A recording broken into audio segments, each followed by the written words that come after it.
This is the Doctor, President-elect of the High Council of Time Lords. I am definitely a madman with a box. Anyone for jelly, baby? I'm the Doctor. I'm 904 years old. I'm from the planet Gallifrey in the constellation of Castabras.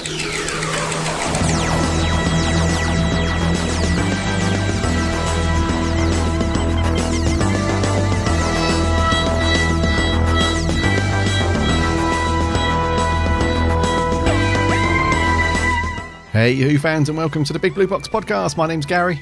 My name's Adam. And we're at episode 98. 98.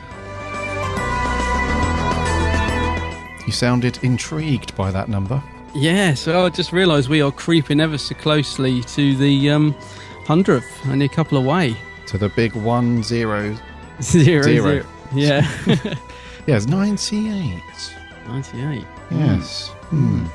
I also like in our little workout in the theme, because we always have a little dance when the theme kicks in, which obviously our listeners don't get to see, thank goodness. But I like that little 5-second workout. It's our little jig. It's the most exercise I get in a week, I think. It's like our jam. It's totally our jam. It's like our warm-up to get ready, isn't it? It's like, right, you know, like some people do like the vocal things and la la la la la la la la. It's like, you know, our little warm-up to get into the pod. Yeah, because normally we're like, you ready to do this or what? Yeah. And then as soon as we hit record, it's like big Colgate smiles. Let's do it. I jest, of course. Well, we always have a little chat before we kick off, but yeah, it just gets the energy levels up, yeah. It does. As soon as you hear that theme, kicks in, the dance moves come out, you're just lucky you can't see it. Yeah, busting some moves. Maybe one day if we stick it out, maybe we'll stick that little intro bit on Periscope or something, just for just that first bit of the intro, see us dancing. I can see us like trying to go really over the top doing that. If we like knowing we're putting it out, so doing a bit of break dancing, a bit of the robot being busted out, big box, little box, the whole shebang. Yeah. Hope you guys have had a fantastic week and that you've managed to do something Doctor Who related. I hope you had a good week, buddy. Been up to anything? Yeah, I've had a good week. I went to the Phantom July signing last weekend with Adam, the Ultimate Whovian, who listens. Hello, Adam. We had an absolutely cracking day. It was brilliant. Peter Purvis was there. Bonnie Langford was there. Annika Wills was there. The guy who was the robot bus conductor from Great Show in the Galaxy was there. He was really nice, actually. I joked about him last week because I love that story, and I said I might get the autograph. But he was really cool. He chatted for ages. He's telling me how he was in Time Lash and he had all this porridge put on his face to be the blue android and stuff. And I had a really good laugh with him, actually. Oh, cool. So right. Dean Hollingsworth, his name is. So we had an absolutely cracking day there. And I vlogged it. So I've been editing the video of it. I wasn't going to. It's one of those things when on the train journey all the way there, I was thinking, I've never vlogged one of their events and they're always good fun. Should I do it this time or should I wait and do Tom? And so as soon as I met with Adam, we were chatting and laughing. I thought, right, I'm gonna get some video footage here. So yeah, you'll be able to see a bit of that when I get round to getting it out there, which will be soon actually, because I've already nearly finished it. So yeah, we had a cracking day. I have to say, Bonnie Langford, Adam really, really likes Bonnie Langford, and he's never met her before. And do you know what? Even if you're not the biggest fan of Mel, the companion, Bonnie is just one of the nicest people to meet. She's really chatty. She was just happy to pose for loads of pictures and stuff. So yeah, I think Adam was very, very pleased, and I was pleased as well. So it was a good day. She seems very bubbly and happy a lot. Yeah, she was. Yep. Yeah, she's in a good mood. I think, didn't she pick up an award recently? Like best newcomer, or something like that for EastEnders. Is that for EastEnders? I think so, mate. Yeah.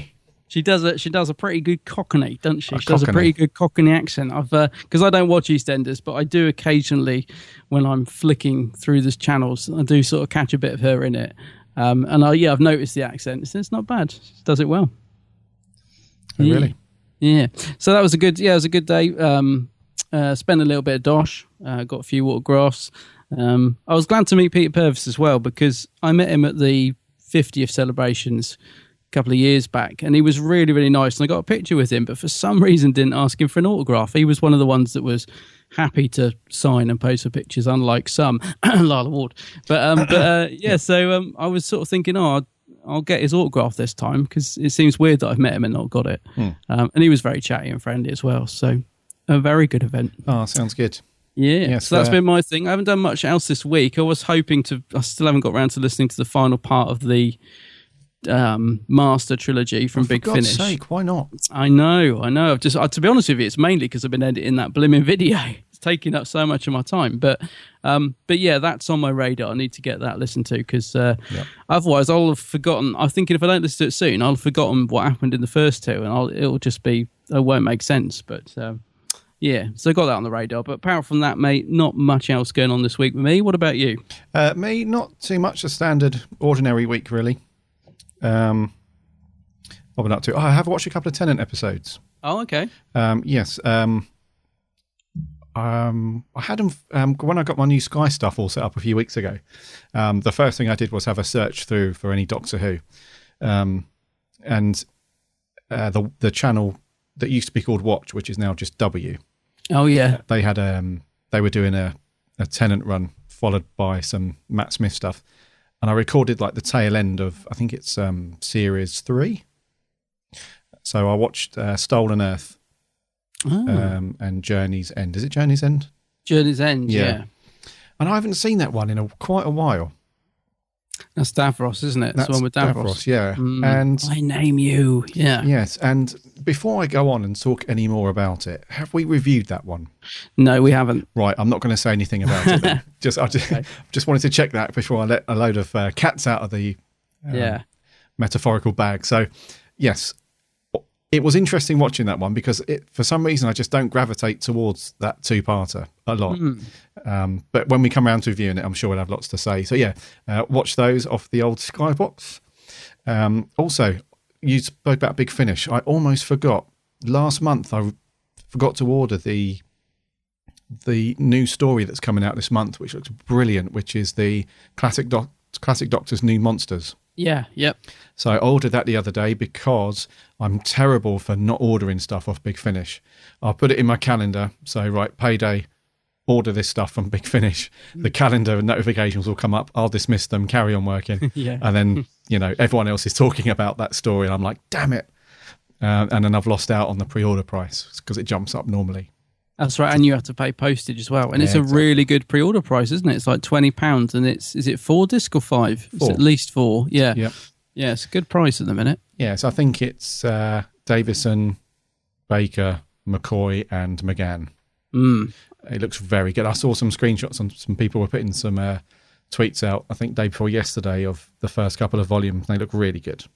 Yeah, funny enough, I think probably we saw the same post because something jogged my memory about 3 or 4 days back. I suddenly thought, I think I saw it on Twitter.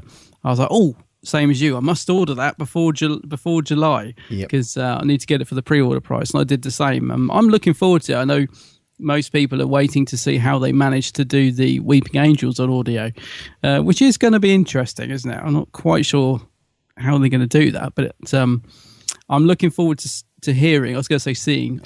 Looking forward to hearing Sylvester McCoy with the Sycorax, the Seventh Doctor and Sycorax. That sounds really good. Yeah, because the David Tennant, the Christmas special with the Sycorax was really funny, wasn't it? Where I like that one a lot. Yeah, when the Sycorax are like shouting at David Tennant and he's like, "I don't know." Yeah. So they're a bit of a they came under a bit of stick, those guys, the Sycorax. So I'm hoping that this, like, the Big Finish can make them a bit more threatening because they didn't really do much, really. They looked really good. They looked great. They looked really menacing. Really good makeup and stuff on them. But I suppose they didn't really do an awful lot. Got a cracking whip, but that's about it. That's about it. So hopefully, well, I say hopefully, looking forward to Big Finish making them sound very interesting, a lot more threatening on audio. Yeah, which would be good. So it's out to order still for £20, because the release date is still, it just says July. It hasn't got a specific date yet. Yeah. So you can still go on there and get it for £20. I reckon it's going to be a cracking box set, that one. I think for £20 you can't go wrong. Yeah, 4 classic Doctors, all of them superb on Big Finish. That's true, yeah. And it's got a bit of a mix-up with these new stuff. So we've got McGann with the Centaurans. We've got McCoy with the Sycorax. We've got Colin Baker with the Jadoon. and Peter Davison with the Weeping Angels. So that is going to be so interesting. Yeah. So ordered that, and otherwise not much else. I've been working on some new stuff for us on our website and some other bits and pieces, which we will reveal hopefully shortly, and some classic. What I started the the wallpaper set that we did months and months ago. A few weeks ago, I started all the classic Doctors, the versions for all the classic stuff.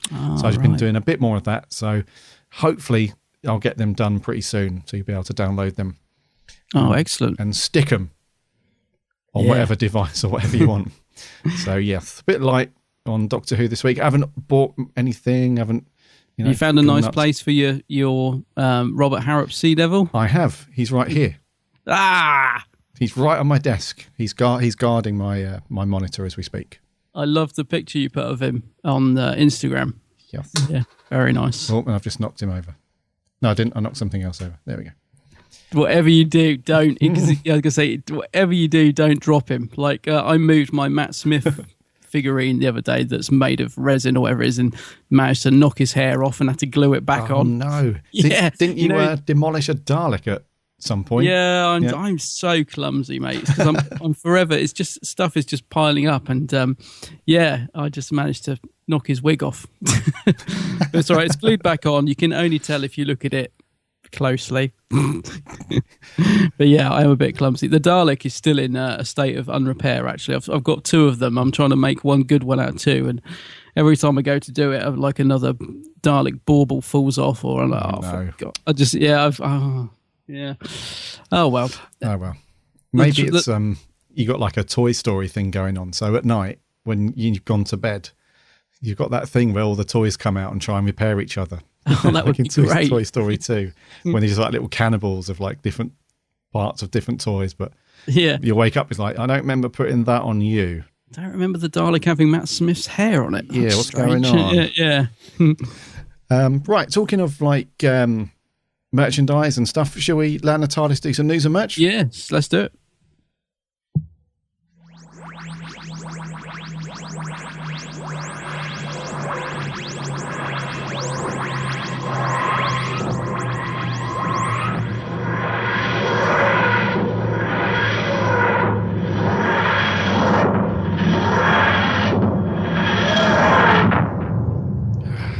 Fresh air.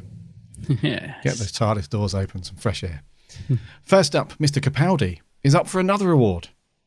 Another award, yeah. He's on a roll. Nomination. Yeah. This one's not quite as, what's the word, upmarket and classy as an Emmy or any of those. Still cool though. TV Choice Awards. The TV Choice Awards, Adam. Yes. Mr. Capaldi has been nominated under the Best Actor category. All right, well, that's good. Which is good. Very much deserved. He's up against Tom Hiddleston. Oh, he's a bit of a man at the moment, isn't he? Yeah. He keeps batting away those James Bond rumours. Yeah. So, yeah.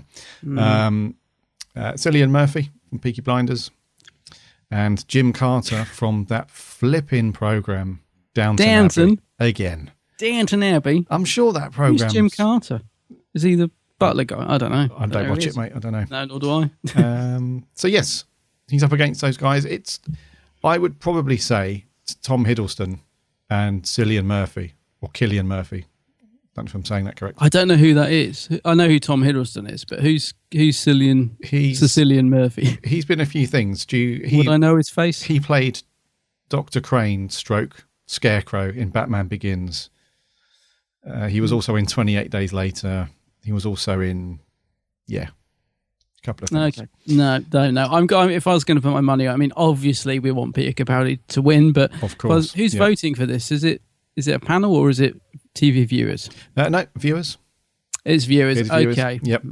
So if you go over to the TV Choice website, but you have to do it by the end of today. So if you're listening to this on the day that we release this, which will be the 8th of July, you've got until the end of today to vote. Oh, right, okay. So the votes don't stay open for very long on this one.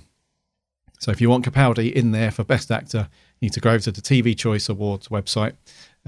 We'll stick a link in the show notes for you. Otherwise, if you just go to tvchoicemagazine.co.uk/awards.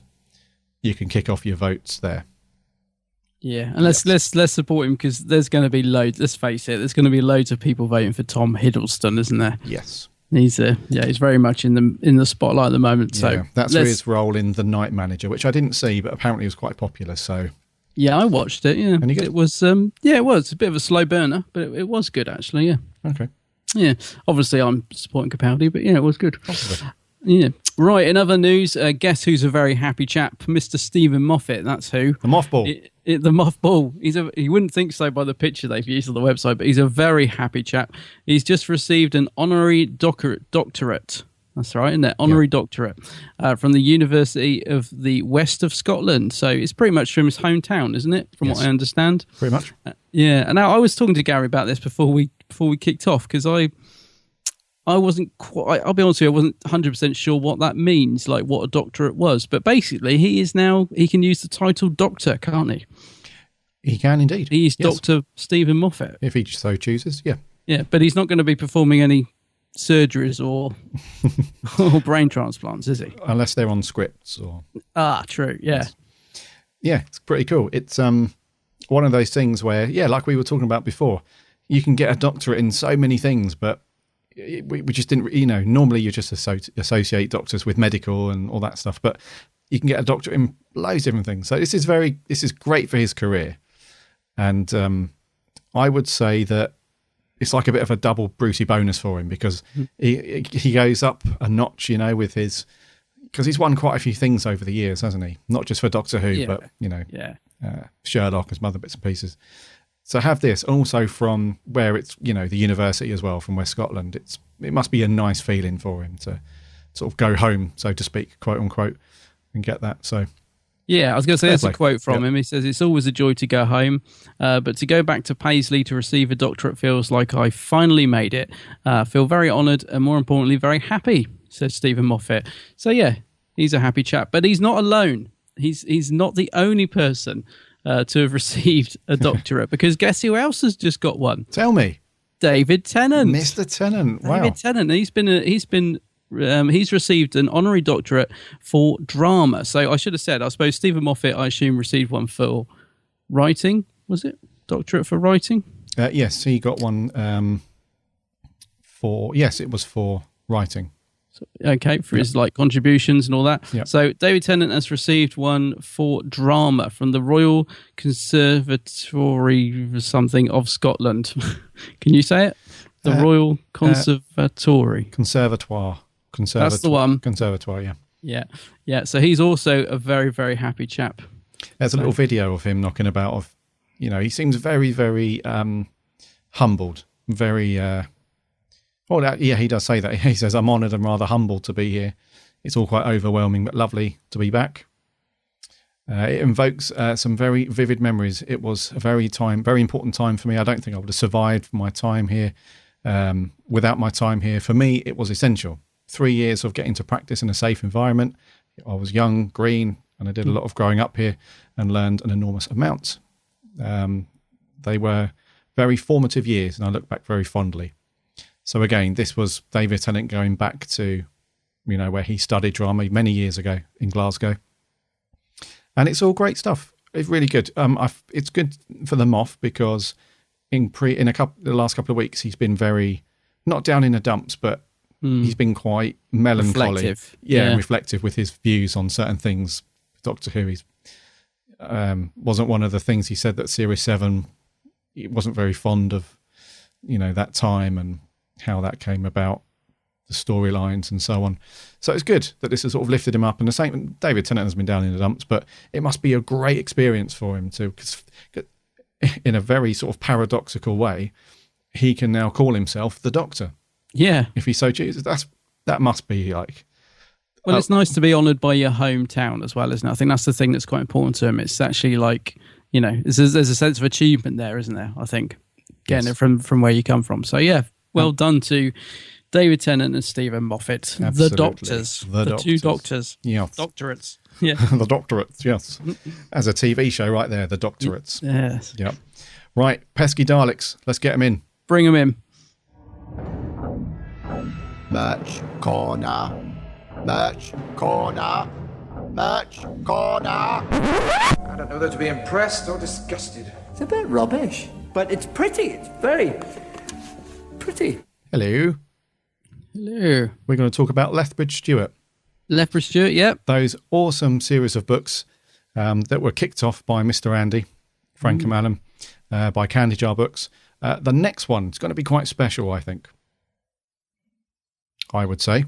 Yeah. Because we have a long time Doctor Who author coming back to do this one. Mr. John Peel is going to write the next one, which is called The Grandfather Infestation.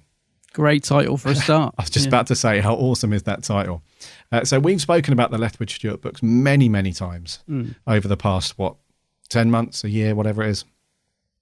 And they just seem to be going from strength to strength. And there's no sign of... I don't know how many books they have planned for the series, but it just seems to be like the train's getting ever longer, and the tracks don't seem to be stopping. Which is great. They're definitely on a roll. Yeah. Absolutely, yeah. And when you have somebody like John Peel coming back in, to write a Doctor Who story, because I think they've had one or at least one or a couple of these books have got the audio book treatment, haven't they? Yeah, 2 so far, and I think they're doing some more, yeah. That's correct. So they've, it really seems to be blossoming into this, really big sort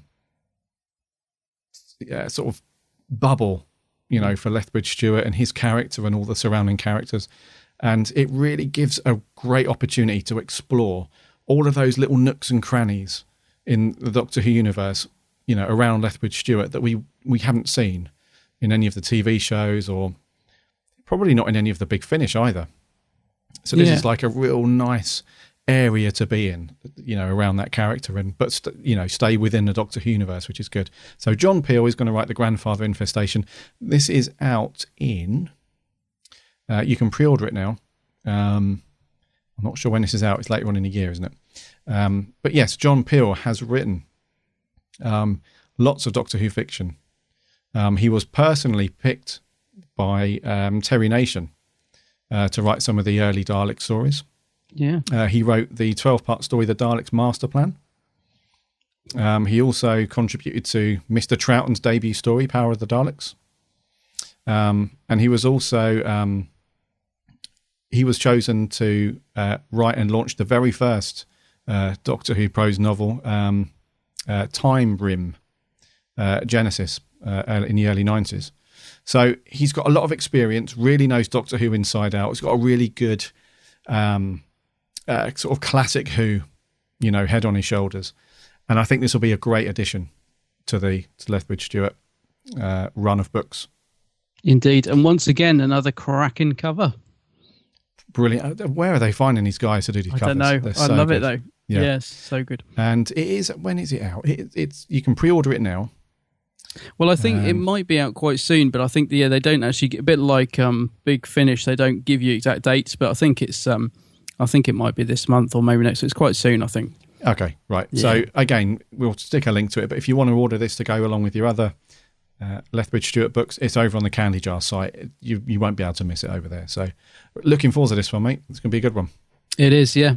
Funnily enough, when I nipped to Forbidden Planet after the Phantom event, actually looking for, just to have a look round, and I was hoping they might have some of these, but they last time I went in they did, but I'd got all the ones they'd got, so I was hoping they might have some new ones, and they didn't have any. So I reckon they're just on the brink of coming out, I think. Okay. Yeah, so we're picking that up. Okay, those of you who like the Titan 3-inch blind bags, like me, there's a new wave just been announced. Now, we weren't very impressed with the last wave, were we, Gary? Not really. I think that the ones that are due out in August, I forget what they're called now. It's a Matt Smith range, isn't it? Yeah, we weren't overblown with those ones. But this range that's just been announced this week, Heaven Sent and Hal Bent collection, I personally think look a lot better. I'm a bit more excited about these because I do like these. You're not really into them, are you, that much? But I've got a few of them. You got a couple. Yeah. But this set does look pretty good, I must admit. Yeah, there's a couple. Let's not go mad. There's a couple of calm duds. Down. Yep. Yeah, as always. Out of the set though, so I mean, there's a couple of 12 Doctor variants. There's a Clara. There's a Missy. There's another River. because we can't get enough River. I mean, she's in the last batch. So there's another River figure. There's Santa Claus. The Nick Frost Obviously, version. Nick Frost, yeah. There's the Fisher King. Now, I do like the look of him, got to say. Colony Sarf. He looks okay. Davros. I've got a Davros from another set, and he looks exactly the same. So I'm hoping they've done something different. And the one, I do love this. They've got the Clara graffitied TARDIS, you know, the one that old Rigsy did the paint job on the TARDIS, and they do a variant of that, which I actually would really like to get. So there's an Osgood, she's okay. There's an Ashilda. Not fussed about that one. Nor am I. To be honest with you, yeah, there's about half of these I really like, and there's about half of them that I'm really not bothered about at all. But the ones I am bothered about, I quite like. Yeah, Fisher King and TARDIS, Osgood possibly, 12th Doctor in the Sonic Shades. I do hate the Sonic Shades, but yeah, I wouldn't mind the figure. Yeah, and Santa Claus, bizarrely, I would quite like to get as well. But that's it for me. Anything on there grabbing your attention that you might like to grab? Yes, I would like Osgood, because I've got a Osgood bit of a crush on Osgood. So I'd like her. I'd like the TARDIS. TARDIS, yeah. Looks very good. And not sure about Davros. If it's different to the other waves, then possibly. Yeah. If it's just the same, then maybe not. And Colony Sarf. Colony Sarf, yeah. Yeah. The Fisher King, he looks good, but yeah, very underused character in the actual episode, so I'm not really fussed. But very underused. Yeah. the rest of them can stay in the blind bags for me. Right, okay. Yeah. If you have luck like me, you'll probably end up getting all the ones you don't want and none of the ones you do. I'm just looking to see when are these actually out, because the wave we weren't that impressed with is out in August, and this wave I don't think is actually out till the beginning of next year. I don't think. So they've just announced it. Why do they announce them so far ahead? Yeah, it's a mystery, isn't it? Yeah, they're not out to 2017, so bit of a wait. Yeah, and hopefully what will happen is you won't buy sort of 4 or 5 of them, the ones that you don't want, and then you'll be like, right, the ones that I don't want, I've got. So now let's move on to the good ones, and then you start getting duplicates of the ones that you don't want. That's it. Yeah, that's exactly what happens. Damn you, Titan. Yes. Damn you to hell. Why can't you just do see-through bags? Just go on eBay and buy the ones you want. That sort of defeats the point of a blind bag, doesn't it, really? I normally buy a couple. I normally buy like quite a few, and then as soon as I start getting duplicates and wasting money, then I go on to eBay and just get them. But I like the excitement of getting the blind bag to begin with. I'll tell you what I'm loving, because obviously you don't like the Jurassics. I love the fact that the first person to comment on this page is called the Angry Jurassic is his username. Like that. It's not you, is it? I'm not an angry Jurassic. Yeah, you are. How can I be an angry Jurassic? They look like they've got stupid flipping grins on their faces the whole time. Got big teeth, yeah. So there we are. New Titan collection, Heaven Sent, Hellbent, out next year. Yeah. Jurassics. Oh, we don't want to mess with them Jurassics. Not the mighty Jurassics. Right, last up for merch. This is cool. Yes, this is cool. Yes. Rubber Toe. Knocking it out the park again. This is very nice, yeah. We like Rubber Toe, don't we? I love Rubber Toe. Yeah, yep. Love their stuff. They've released, they've released now to order a mini Pandorica. For those of you who like the Pandorica from Matt Smith's two-parter opener. What was it? The Pandorica opens and the other one. Is it the Big Bang, or is that a different one? Is it the big other one? The other one. The one with all the monsters in. Yeah, but the Pandorica looks very, very cool. It in does. The actual episode. I love the design, like the whole circular pattern. And the whole big cube. There's a thing about cubes in modern Doctor Who, isn't there? There is, isn't there? Yeah. Yeah, and Rubber Toe have played up to this a little bit, which I find is quite clever, because the Siege mode TARDIS that they released a year or so ago, this is exactly the same size as that. Yes. So it ties in nicely. So if you get them all on the shelf, they all match up, if you like, because they're all the same size.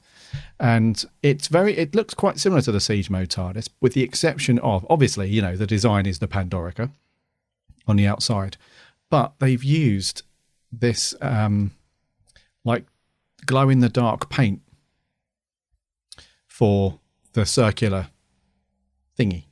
Yeah. Circular thing. And there's two different types of paint as well. So they're like glow in the dark. It's like a vinyl. It's like a special glow in the dark vinyl paint.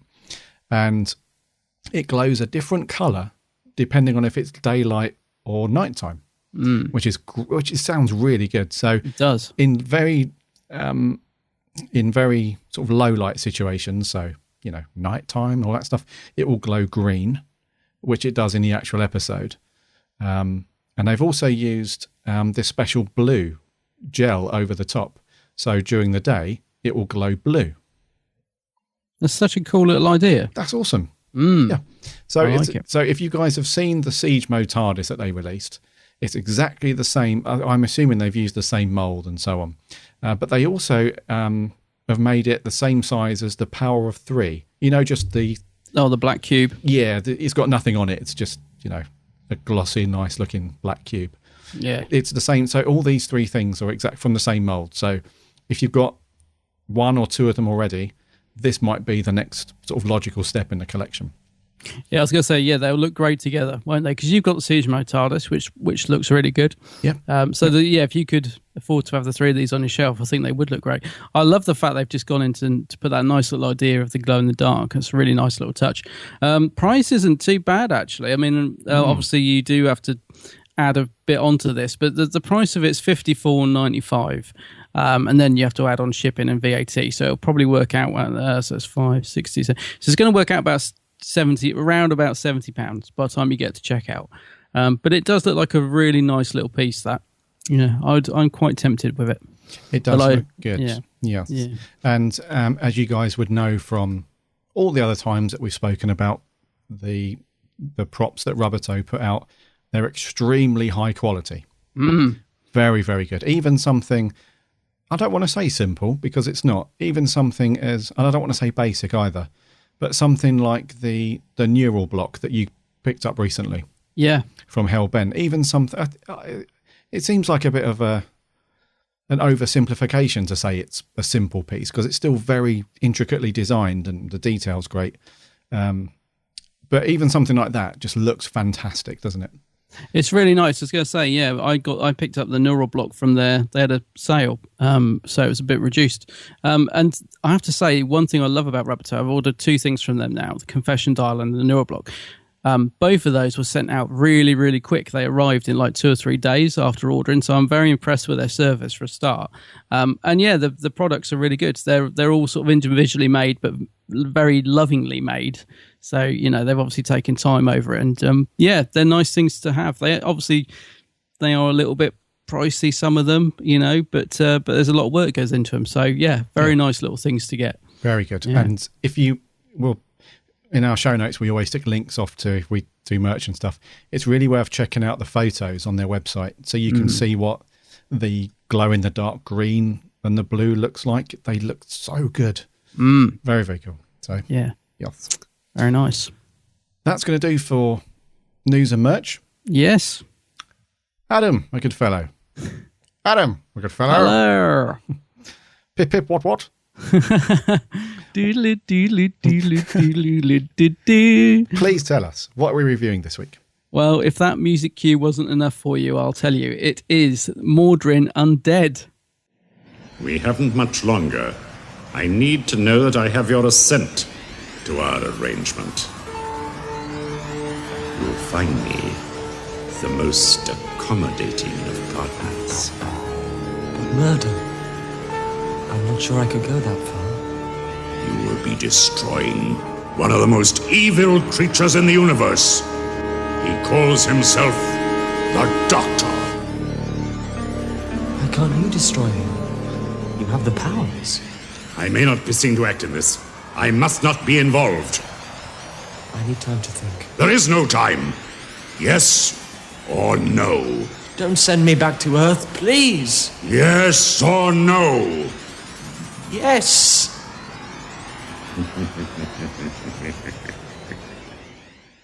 Yes, we're going back to the Fifth Doctor's era for Mawdryn Undead. Now, the Black Guardian trilogy. Yeah. Very kind of loosey-goosey. We didn't have to worry too much about whether we could review this and not the others. Yes. In other words, yeah, because it's kind of standalone, but the old Black Guardian does pop up now and again, but it's Yes. but it's quite a loose trilogy. Yeah, and if you wanted to pick up this particular episode on DVD, you have to get it at the. I'm not sure if they do it as a standalone. I couldn't find it anywhere as a standalone. No, I don't think so. Because I remember when I picked this up, probably, I don't know, quite a while ago now. I remember just seeing it as a box set. It's called the Black Guardian trilogy. Yeah, you might get it in somewhere like CEX, where someone's just taking it in. Yeah. However, it's worth picking up the box set because it normally goes for about a tenner. Yeah, which is good. So you can get 3 very good. Well, we haven't reviewed the other 2 yet. So you can get 3 decent Davison episodes in one box set for a good price, which is good. So we're not in this review. I don't think we should dive too much into the Black Guardian stuff too much because it sort of loosely ties these 3 episodes together, but it's absolutely something not like the Bad Wolf story arc or any of that stuff that can, that sort of glues a series or a series of episodes together. So don't worry about the Black Guard. We'll talk a little bit about him, but, we're not going to focus on that too much. So, Mordrin Undead came out back in 1983, in February, no less. It's a 4-parter with the standard 25 minutes long, whatever. If you want to include the intro and outro and stuff. Yeah. About 20 minutes. And this was written by Peter Grimwade. Peter Grimwade, yeah. Yeah. Directed by Peter Moffat. And this was obviously during the time when Eric Sayward was overseeing all the scripts and so on. And Peter Grimwade, he's normally a director, isn't he? He sort of did a bit of writing and a bit of directing, I think. Yeah, his name rings a bell. What else did he do for who? Well, he's the one I always get confused about. Do you remember I said before, I can never remember which director used to sort of rub them up the wrong way and stuff like that. He used to sort of, and I always get confused, but I think might have been him, yeah. Yes, he directed Earthshock. Oh, did he? Yeah. Oh, okay. Oh. So, yeah, you're right. He's done a bit of both. Multitask, yeah. Off the bat, dude, tell me, what do you reckon? Mordrin. Mordrin, I quite enjoyed this one, actually. I do find I've seen it quite a few times. I do find it a little confusing even now, even rewatching it the other day, which is surprising because I've seen it quite a few times. But I do quite like this one. There's a lot of nostalgia for me with this story, though, because I just really, really clearly remember loving it as a kid. I found it really, really interesting. So I think a lot of my enjoyment does come down to nostalgia. But I don't know, having watched it the other day, there are bits that are not as good as I remember. Sometimes when you love something as a kid and when you watch it all these years later, they're not always as good as you remember. And I think perhaps the first 2 episodes are as good as I remember, and the second 2, the sort of final 2 parts, are not as good as I remember. So, yeah, I still really like it, though. Still really enjoyed watching this, but it wasn't as good as I remembered it being somehow. Right. I think there's a few issues with it that perhaps I totally overlooked when I was, I don't know, a teenager watching this going out. Yeah. Okay. Yeah. What about you, mate? What do you think of it? Yeah. Overall, I really enjoyed watching it again. Yeah. Yeah, I did really enjoy watching it again. The only, it's very timey-wimey. It's very, Stephen Moffat would love it. He'd be very timey-wimey. It feels like a Stephen Moffat story. Yeah. Because it's very back and forward, all over the place, people in dual time zones and all this stuff. It's very timey. You do have to, although it's a relatively easy watch in some places, you do still have to sort of have your brain switched on.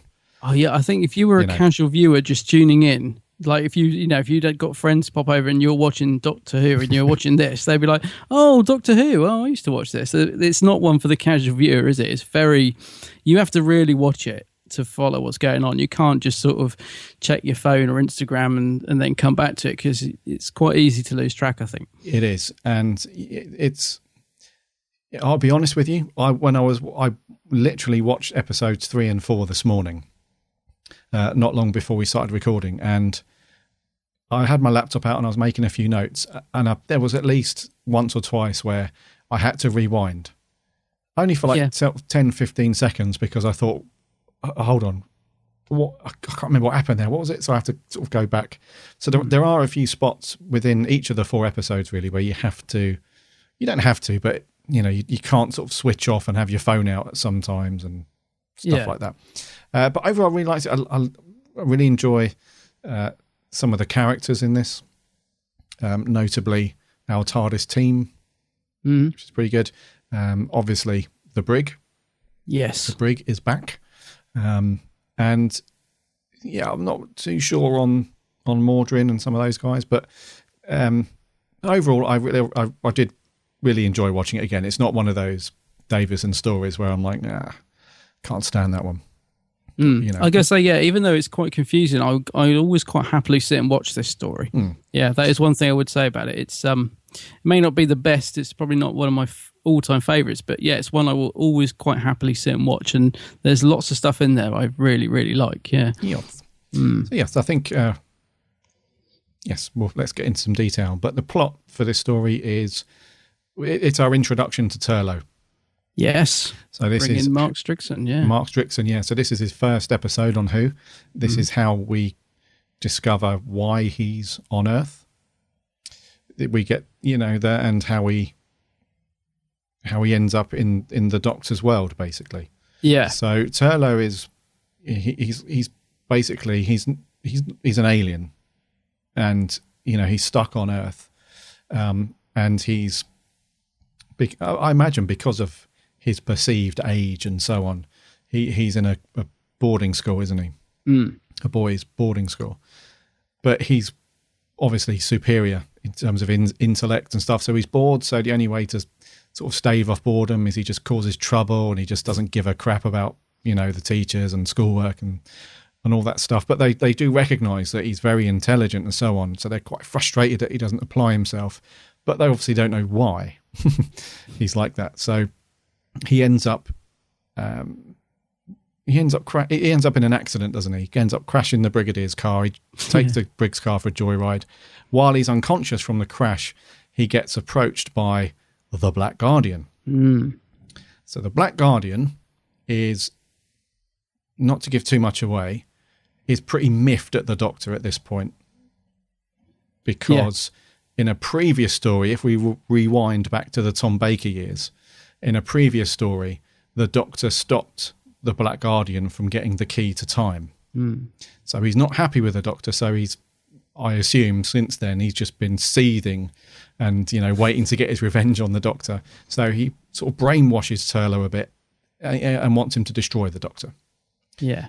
That's how Turlough, ends up in the TARDIS around the Doctor, and we go on from there. So that's Turlough's story. That's how we get to see Turlough. And along with that, we have the TARDIS team, so the Doctor, Tegan and Nyssa. They come across an alien ship, don't they? Which I was going to say Mary Celeste. That's wrong, isn't it? It's not Mary Celeste, but it's like a floating ship of... well, they're not dead. That's the thing, is that they want to die, but they're actually stuck in eternity, and they can't die, isn't it? It's actually the opposite, which is really interesting. That's correct, yeah. So the ship looks like a cruise ship, doesn't it? I think Tegan, doesn't she say it's like, originally, she calls it another ship, but then when she realised that there's like nobody on board and it's a ghost ship, she calls it the Mary Celeste, I think. Yeah.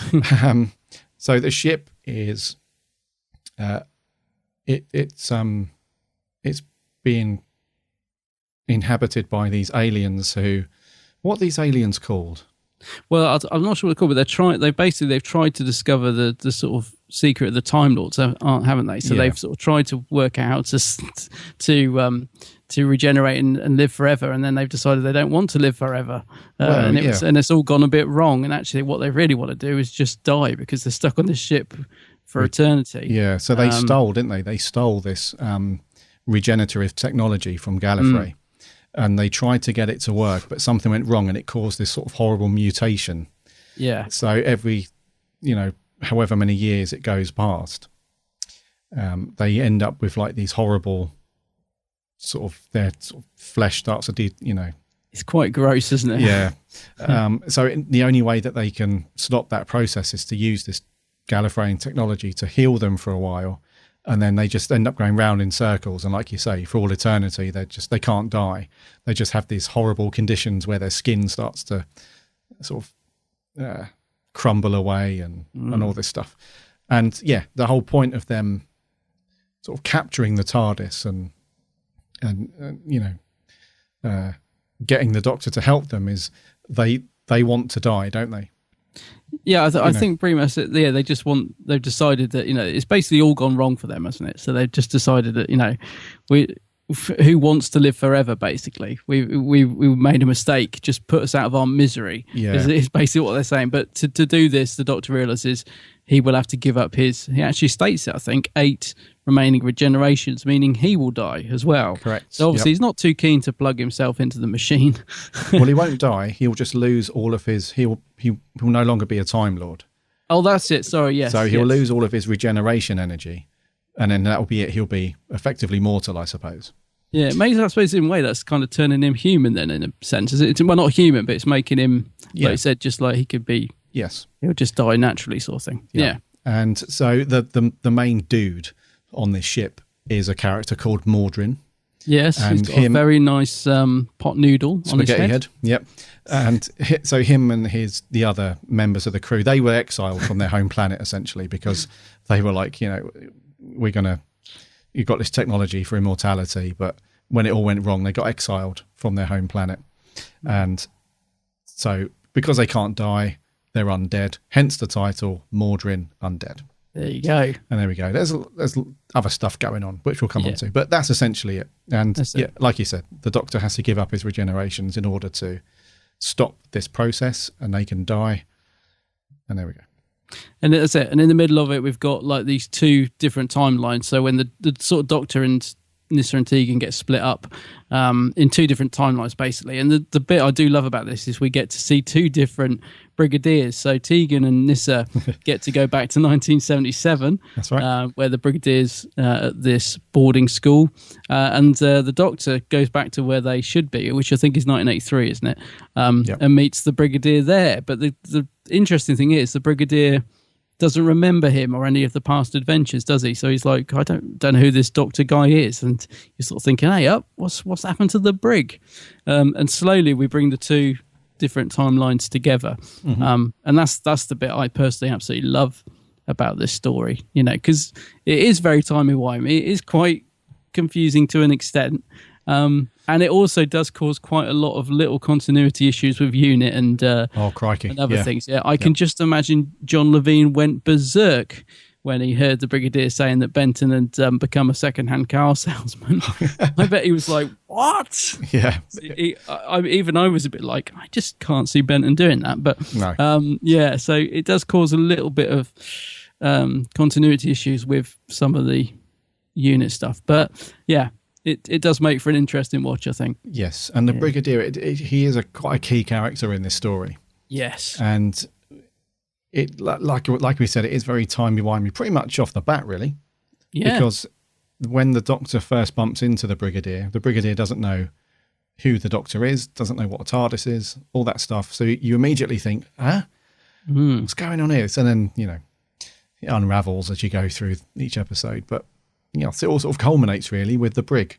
It's his those 2 he's playing those 2 characters in different time zones. It's done quite well as well. I know they just basically darken his hair and put him in a different suit and give him a moustache, but for me it works. I think I can buy into it. He's playing it subtly different. He's a bit more forthright in the younger brig, whereas the other one's a bit mellow. Yes, So it does work. It's interesting. In the older version of the brig, the 1983 version, he's lopped his moustache off. Yes. So that makes him look younger, which is strange, but there we go. That is true, actually. Yeah, I hadn't thought of that. Yeah.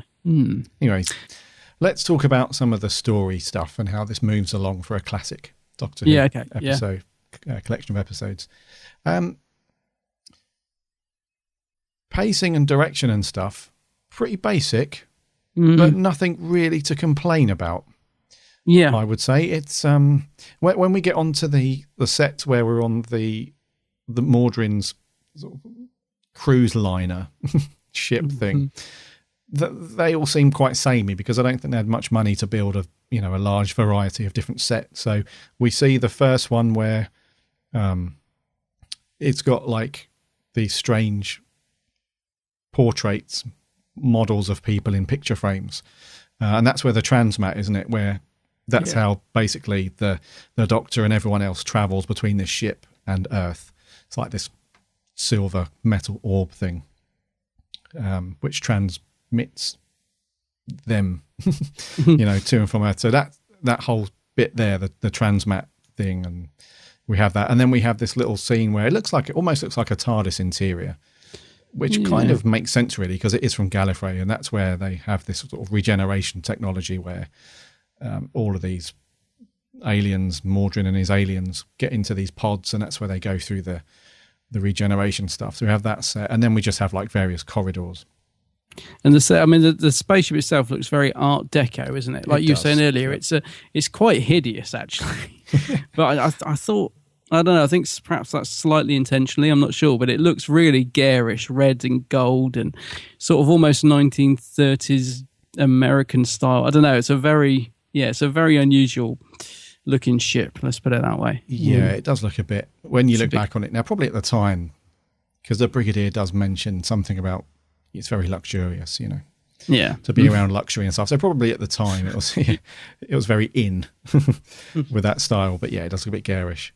But then the other place is it's like the boarding school is, I assume, like just a big manor house.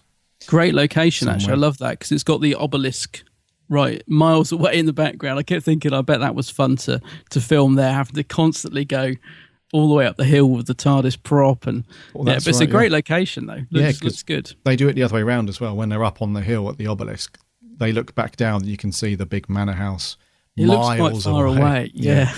So that's quite good. They have like the countryside and typical, classic Who out in the countryside and all that stuff. And then obviously the only other place we see is the TARDIS. Yeah. The TARDIS.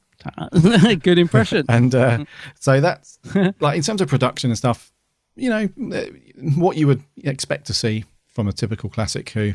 The sets, they look very good, but they still look, you don't want to stumble into them, put it that way.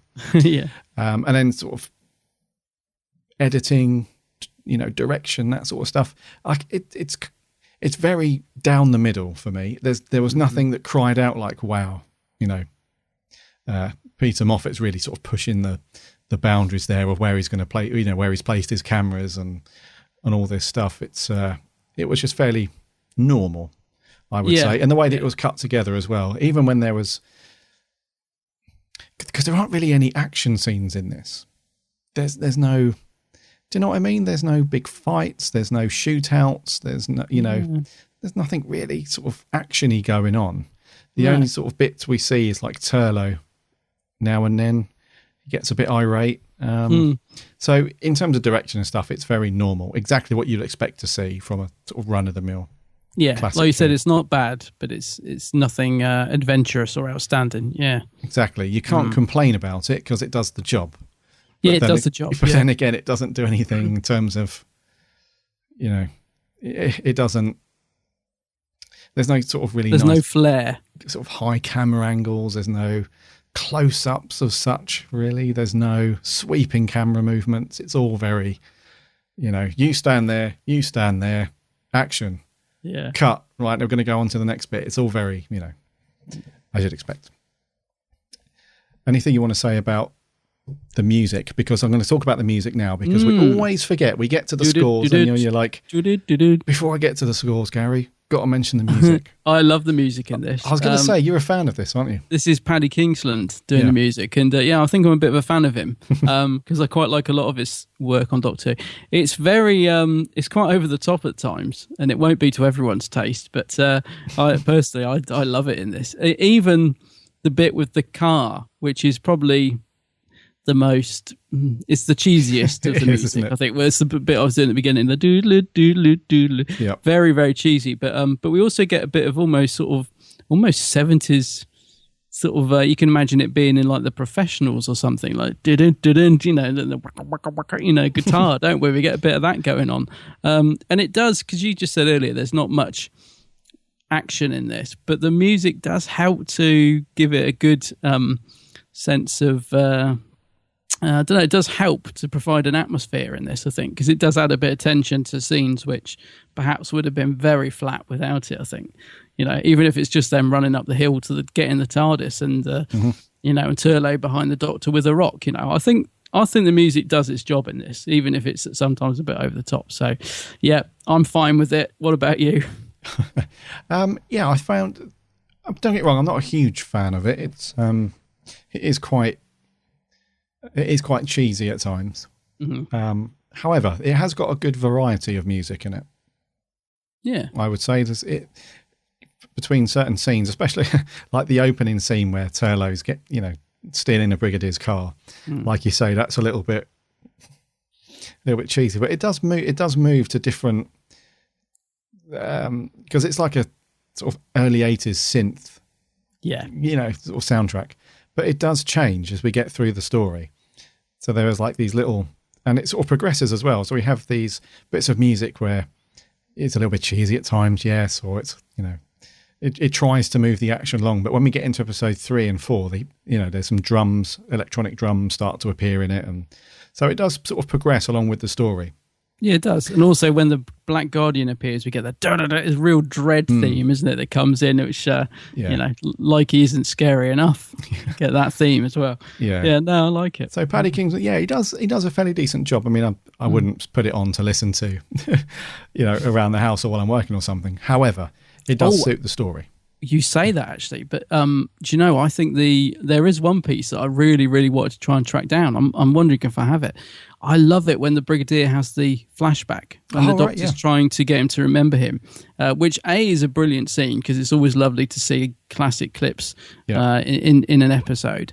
But I love that bit of music that accompanies it. It's absolutely beautiful. It is good, actually. It's like, I was thinking I must try and see if I've got that somewhere or find it, because I would I know what you mean. Some of this you probably wouldn't put on to chill out to, but that bit of music's fantastic. That's a really good little scene, actually. It's brilliant. So music, so in terms of production, you know, editing, direction, music, there's no complaints, basically. No, it's fairly decent. That's what it should, but you can't really award sort of extra brownie points for much of it because it just does the job it's intended to do. Doesn't really show any sort of, like you say, doesn't show any flair or all that business, but it's pretty good. Let's talk about some story stuff. Yes. The overall story I thought was pretty good, actually. I really liked the idea that Mordrin and his other compadres, you know, were quite bold to go and steal this stuff from Gallifrey. But as you know, and he does mutter the sort of the eternal words, and it's the curse of a Time Lord. Yes. You know, that sort of, you know, having to live potentially forever. But they're just not cut out for it. So that sounds very, very harsh, but you know, I think, you know, we could sort of delve into and talk for a long time about, you know, the whole Time Lords thing, you know, and how, you know, they're prepared for it. Because don't we see in one of the David Tennant stories where the Master, he talks about as a child being taken off to look into the untempered schism. Oh yeah, in all that stuff. So Time Lords, you know, they're sort of prepared for it. They're educated and all that. These, you know, these particular aliens, they're not ready for it. You know, they can't cope with it. So I really like that aspect of that story where we've got these sort of renegade aliens who have been exiled for stealing Gallifrey tech, and now, you know, instead of, because sometimes with Doctor Who, it's all too easy to write the villain or the monster just with these grand plans of taking over the galaxy or, you know, taking over the Earth, whatever. But with these guys, it's none of that. They just want to die. You know, they're just sick of this process of, you know, going through, you know, this disfigurement and turning into these sort of horrible creatures, and then having to use this technology to regenerate and going over and over again. So I quite like that story. We haven't really seen any of that. I don't know. We haven't had any of that in new Doctor Who. Well, I gotta say, it's always more interesting when the baddie isn't, like you said, just out to conquer Earth or conquer a planet, and there's actually a bit more to it. And this is a really interesting little concept, I think. And like you said, I don't suppose they've started out to be particularly bad. They're just trying to steal some, technology to better themselves, and it's just all gone wrong. But where they do turn bad is where they've got to the desperation point and they start using it, sort of almost blackmailing the Doctor, don't they? Because when he tries to leave. We get the zombie Tegan and zombie Nyssa. We also get miniature Tegan and Nyssa, which is a really, really great little scene. And well done, isn't it? The zombie bit is quite horrible, actually, in a good way. It's quite horrific. They properly, the makeup and stuff is great. So at that point, we kind of lose any sympathy we might have had for them because, although they're not necessarily evil, they are prepared to do whatever it takes to get the Doctor to do what he needs to do. Yeah. So which is really, really good. It just adds an extra element to the story. Makes it a bit more interesting than the run of the mill villain. Of course, yeah. And we get when we first see Mordrin, Tegan and Nyssa drag him into the TARDIS because he's been like horribly burnt. It looks like disfigured. Yeah. And we kind of feel sorry for him, I guess, when we first see him. But then he does this thing where he pretends to be the Doctor, doesn't he? He pretends that. Yeah. See, this is one of the few negatives I have with this story is I just don't buy into why they think he's the Doctor because they just seem to accept it far, far too easily. It's one of the few things that it's why I've sort of knocked a point or two off really because. Okay, he's disfigured, and the only thing I can think of is that they assume he's regenerated and it's gone wrong, but they seem so quick to sort of assume it's the Doctor, and I don't quite understand that. Well, Tegan is quite, she resists that feeling, doesn't she? She's the one that doesn't really trust him. Yeah, true. Yeah, so she does fight it a little bit, but even she she buys into it a little bit, I think. And that's one of the it's weird because when they drag him back into the TARDIS, when I first watched it, I was like, is that Peter Davison? Really? Well, yeah, when I first watched it, I was like, has something happened to him? Is that Peter Davison? I can't really make it out. And then obviously when you see him a bit closer up, you're like, well, it's not. Yeah. So how can they mistake his regeneration? It's quite weird. See, if Adric had been in there, he'd have had none of that. Adric, he would have he wouldn't have stood for that. Yeah. And then we kind of feel sorry for him in a way because we don't really know what his plan is, but he sort of fakes the Doctor. He says I am the Doctor, I've just regenerated.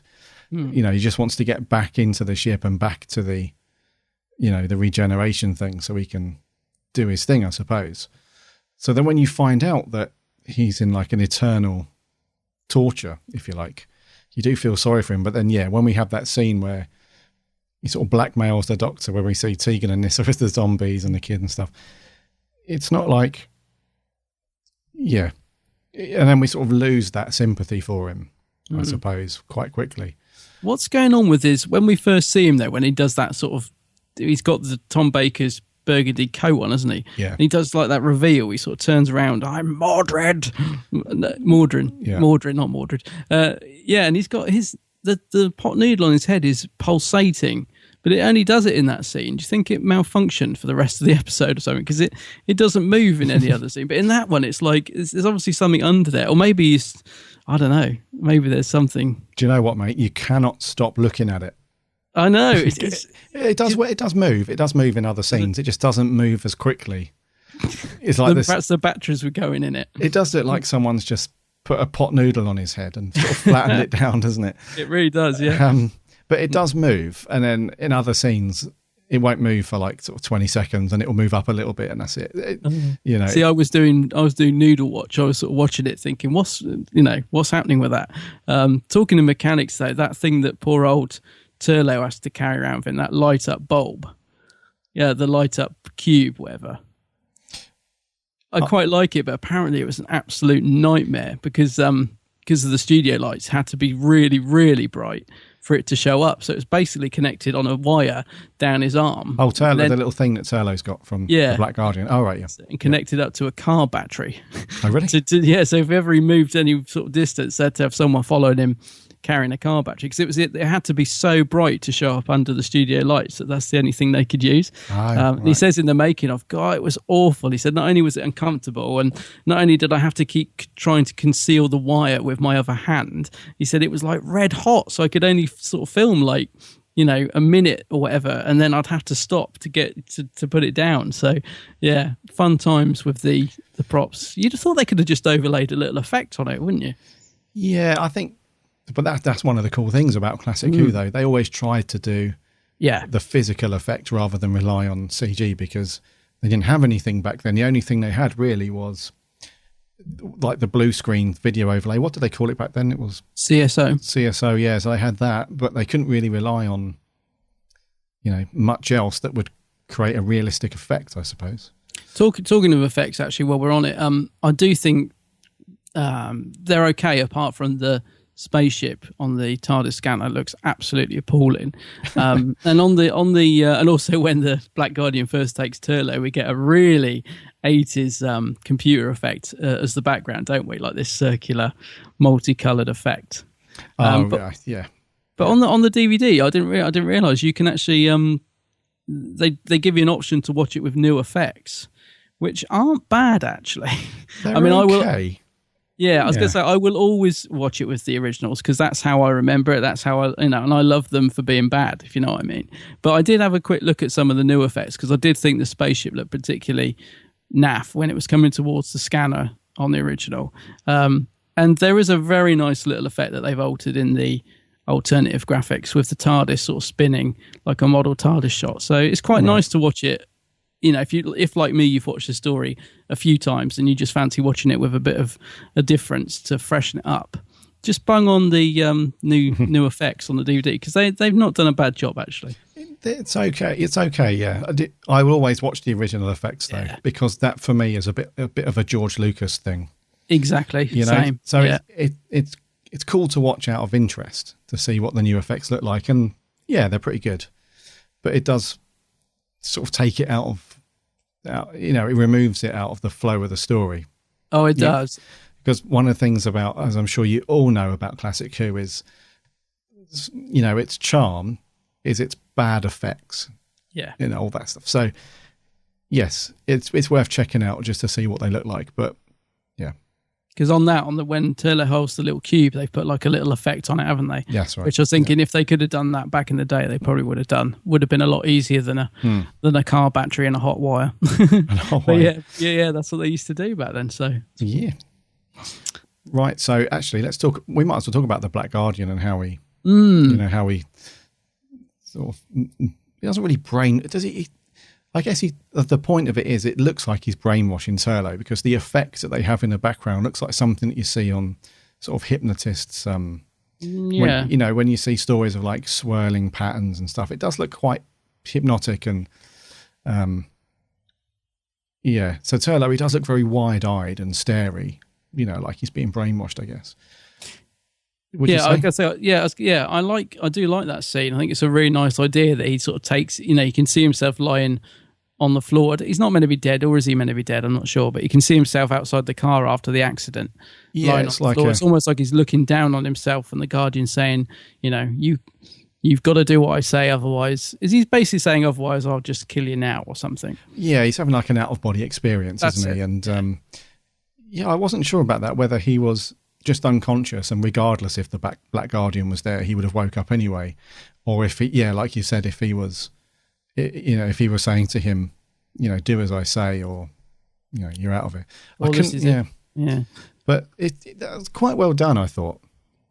I just like that scene. I think it's quite a nice, interesting way of you know, of getting him on board, because we don't know that he's an alien at this point as well. So like the Black Guardian's clearly done a bit of research and knows he's picked Turlough on purpose, hasn't he? Pretty much. He's got quite a bit of dirt on him, if you like. So he knows he's picked quite a good character. But yeah, Black Guardian, I was just looking back to see if it was the same actor that was in The Key to Time, because it's so long since I've watched The Key to Time that I couldn't remember. And it is, surprisingly. I don't remember him being in Key to Time that much. I could be wrong, so long since I watched it. But apparently it is the same actor, Valentine Dyal. Absolutely fantastic voice for a villain. I mean, it's, and also he looks he's one of these guys apparently that was, looked evil, but was one of the nicest gents you could meet. So it's that typical sort of cliche. But yeah, good casting, and it is good that they got the original Black Guardian back. I thought it was somebody else in the Key to Time for some reason, but it's not. It is him. Yeah, so, I think his appearance is slightly different as well. Yes, he's got that bird on his head, doesn't he? Yeah, in this one, I think the other ones he's just got like a head. That's right. He hasn't got the big bird thing. Yeah, he looks quite different, but no, he's very good. He's good. He's menacing, isn't he? I was going to say he's got that classic bad guy villain voice. Like there's a scene, isn't there, where he's actually threatening Turlough. He's saying, like, you'll either do this or I will destroy you. He's got a real classic villain voice to him. So really good casting for him.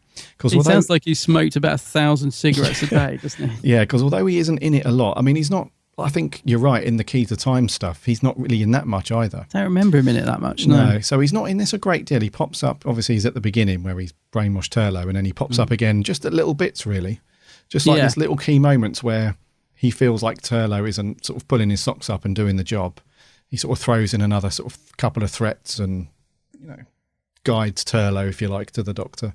Because that's probably the main driver in this story, because although it is about Mordrin and why the Doctor's there and caught up in this whole thing, the main thing really that's underlying throughout the entire story is this battle that Turlough's got, because he does end up sort of liking the Doctor, I guess, because he does sort of shout back at the Black Guardian. It's, he's like, the Doctor isn't as you say. Who you say, yeah. All that stuff. So he ends up, not really wanting to do, because he starts off with a huge huge stone, doesn't he, hovering above the Doctor's head. He's ready to smash his head in.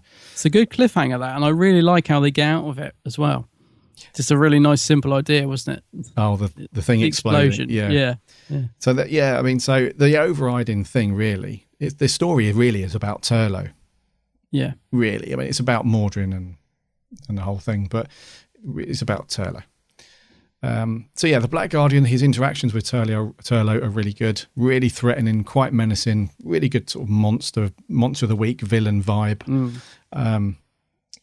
Great stuff from him.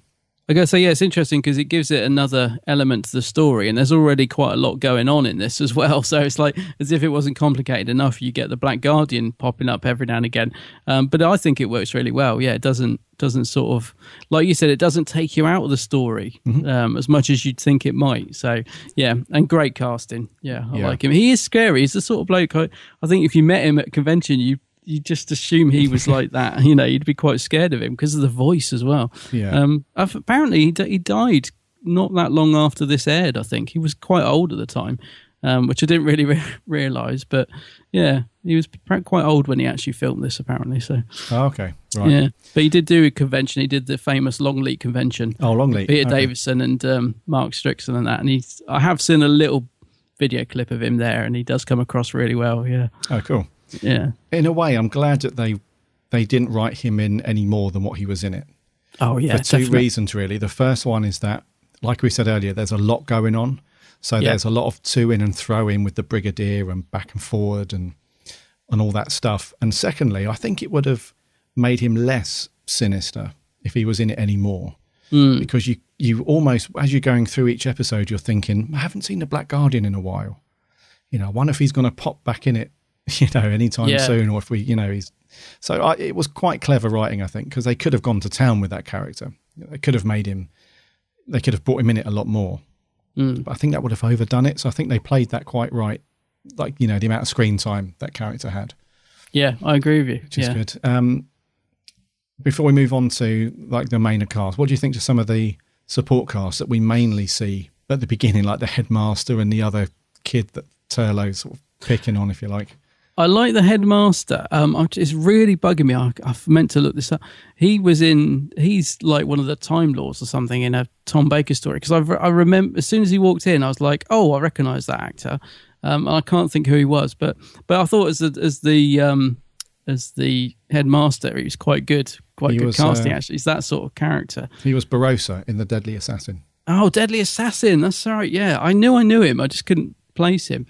So yeah, I liked him. Liked him as the headmaster. Thought he was good casting. Now, Stephen Garlick as Ibbotson or Hippo, as Turlo keeps calling.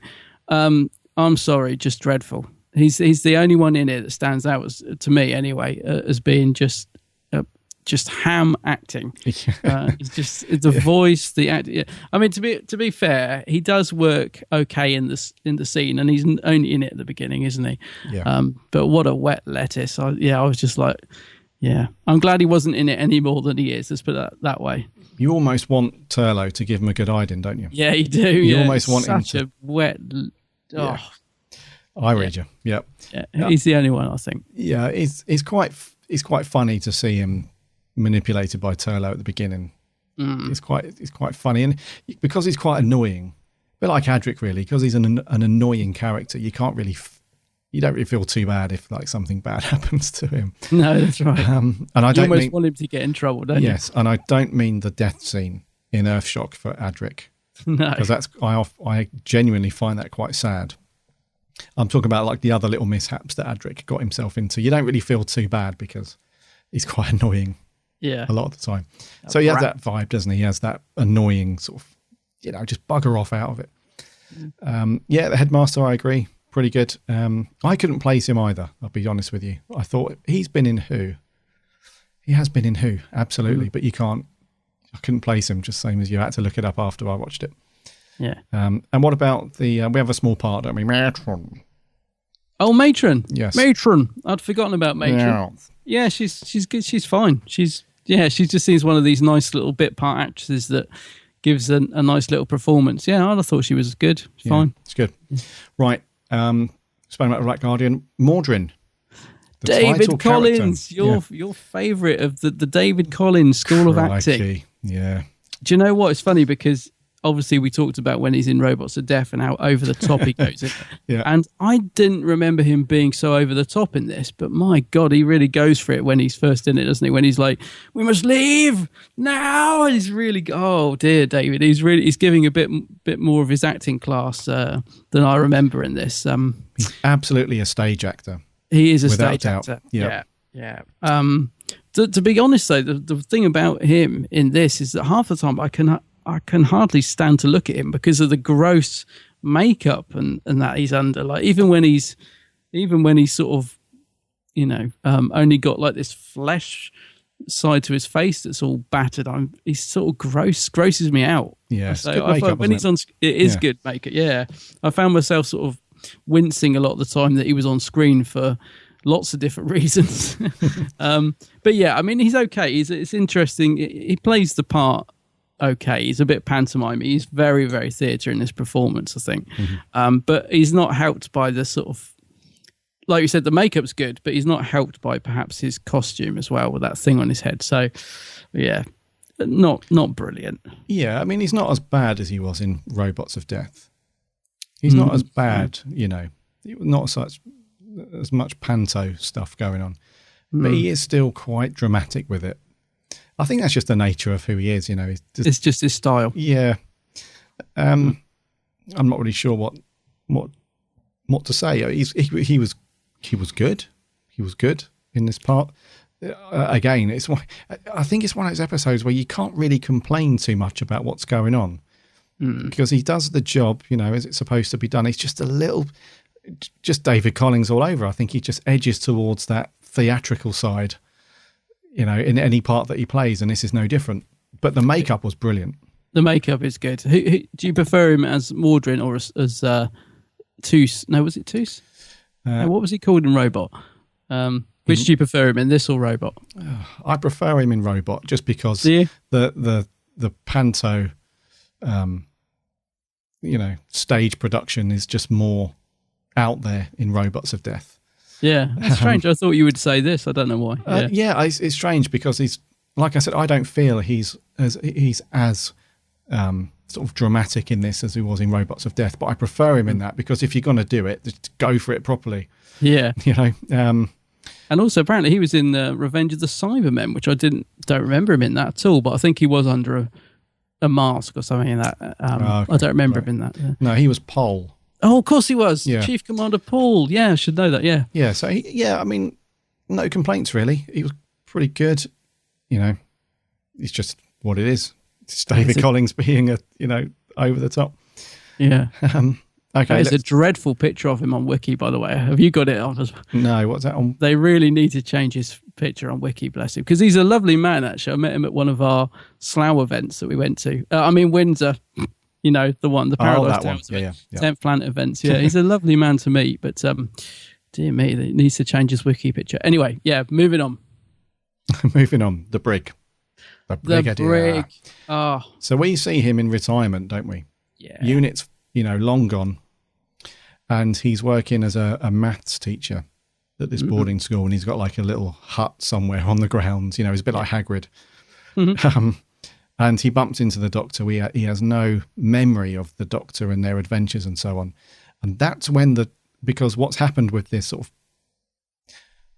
It's when the two meet, isn't it? I have no idea how to describe it. Is it like a paradox? Is it a different paradox? I don't know. But the reason why he's got no memory, because the two brigadiers have sort of crossed timelines, if you like, and cancelled each other's memories out, I suppose. I guess that's what's happened. But he has no recollection of the Doctor, and it's a really good scene that we mentioned earlier when the Doctor's sort of prodding his memory, and he talks about some of the companions, and it's when he mentions the Yeti. That's when the brigadier goes into that. All his memories start coming back, and we see all those scenes, don't we, from his other stories? Yeah. And then that's it. He's back as the Brig. As soon as he gets his memory back, he sort of apologises to the Doctor, and then that's it. He wants in. He wants to get back on the, back into the adventure and all that stuff. So, I'm never going to complain about Nicholas Courtney in any story, because there's nothing to complain. He just gets it. He just gets that character. 110%, doesn't he? I think he's brilliant in it. I love Nicholas Courtney as the Brig. I love him in this. I think it's it's great to see him with Davison, actually. Him and Davison work really well together. They do, I thought. yeah. There's a real good chemistry between the two of them. But no, the Brig, fantastic in it. It does kind of mess in my head, though, the fact he's supposed to have left Unit so early on, because it doesn't quite tie in with some of the other stuff we know about Unit. But the reason for that, and it's because originally it wasn't going to be the Brig in the story, was it? It was going to be Ian Chesterton, which is why we get the school setting. So the original idea was to get Ian Chesterton back, and that would have made more sense. Unfortunately, William Russell couldn't film at the time. I think he was in a play, so they had to sort of think of other ideas, which is how we ended up with the Brig being in it. So he does work really, really well in it, but I'm just not sure I can see the Brig becoming a maths teacher at this school, so soon after the events of Terror of the Zygons, which is what we're sort of led to believe, I think, if I've got my timelines right. I think so, yeah. Yeah, but I'm not complaining, because although it would have been very interesting to have seen Ian Chesterton come back, I would have loved that. I just think Nicholas Courtney is so fantastic when he's on screen that I've got absolutely no complaints at all. I can kind of overlook any little continuity issues and stuff, because I just think he's brilliant. And like I said, I love the camaraderie between him and Peter Davison's Doctor. I think it works really, really nicely. So, I totally agree, mate. Yeah. I can't say any more than that. It's because the Brig and Pertwee were great together. And when you see some of those stories, you think, wow, it's so good. But then, you're right. Davison and the Brig, they do work well together. They do have this good dynamic.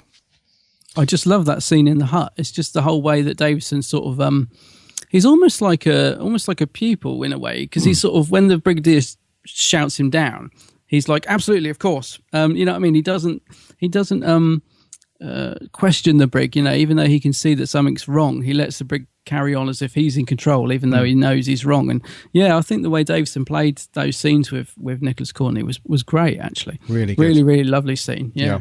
So, not going to complain about it. There are some things that are written in for his character that weren't great. Like you say, the whole school set, it just doesn't seem to match the Briggs character. No, that's the only thing I would say. Yeah. Yeah, he ends up teaching maths at school, and they could try and sort of write around it by saying, you know, I think he says to the Doctor, you don't have to be a Time Lord to teach A-level maths.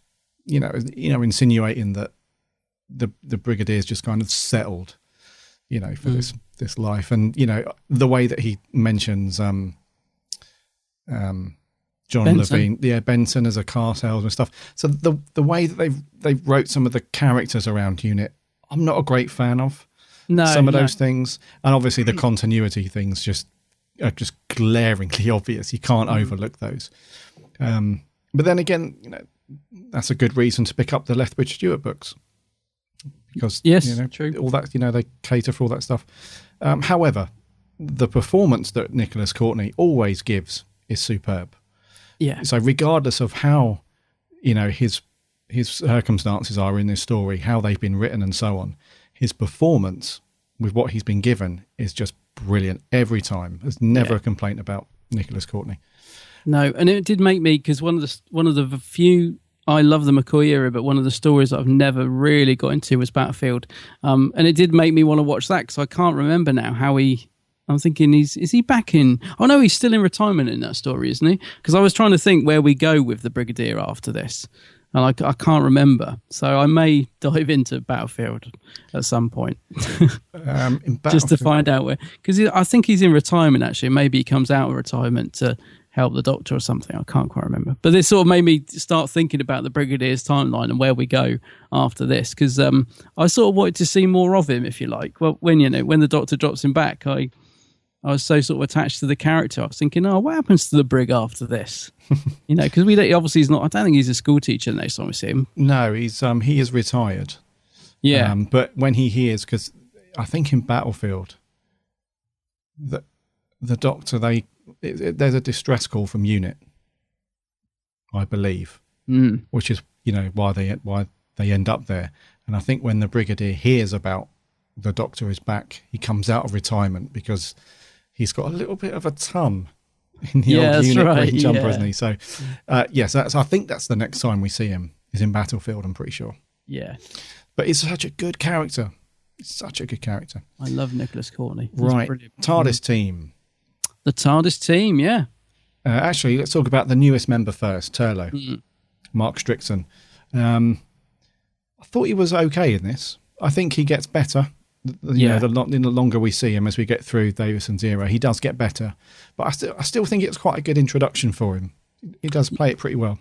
I think his introductions to new companions go. It's really, really interesting. Yeah, so he's got a lot to play with, hasn't he? Like the whole Black Guardian thing, the fact he's got to try and kill the Doctor. Is he good? Is he bad? Is he human? Is he alien? You know, there's a lot to sort of take on board in his introduction, which is great, actually. We don't get enough of that, I don't think. You know, they've really sort of, you know, they've really given him put some meat on the bone rather than just shoving somebody in there. Do you know what I mean? Obviously, it's going to cause problems because you can only have so many episodes when he's trying to kill the Doctor before they have to wrap that up. But it does make for an interesting companion, I think. And he's, in terms of performance, I think he's fine in it. I agree with you. It does get better.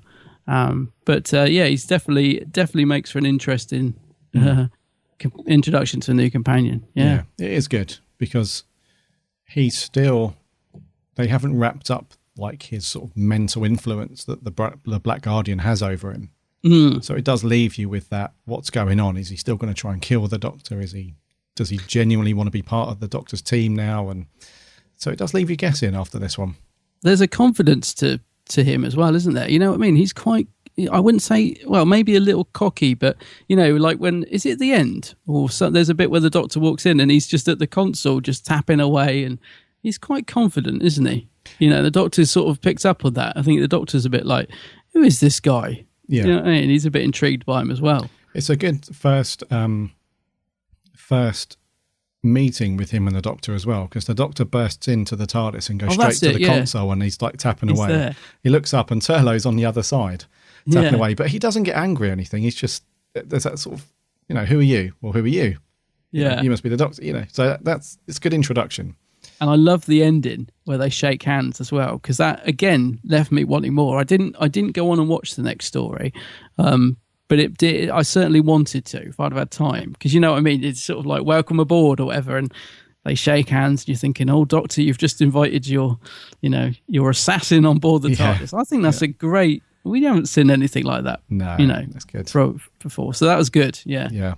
And what's the next story? It's in Terminus. Terminus. Yeah. Oh dear. Terminus. So, however, he does get better. Mark Strickson, he does sort of grow into that role as the episodes sort of flick by. Tegan and Nyssa. Tegan and Nyssa. I like Tegan in this myself. Bit stale, I thought, these two. Well, I thought Nyssa was almost seemed a bit bored, actually. I thought Tegan was all right.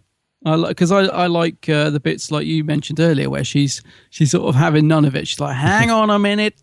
She is feisty. That's not the Doctor. I can't do the accent. That's not the Doctor and all that. So I quite enjoyed Tegan in it. But yeah, I thought Nyssa very stale. Really quite redundant, actually. Yeah, I thought both of them were.